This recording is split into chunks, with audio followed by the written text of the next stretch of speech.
How to log into Air Canada account. So hello guys, welcome back to my YouTube channel. In this quick tutorial I'll be showing you how you can easily log into Air Canada account online. So let's get started. First thing first, just open any of your favorite browser and simply searching for Air Canada account.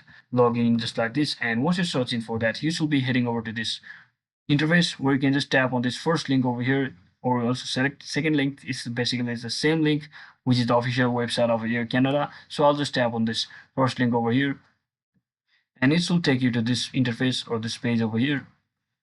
And once you're inside here, just enter your Aeroplan number or email. So I'll simply enter my email over here.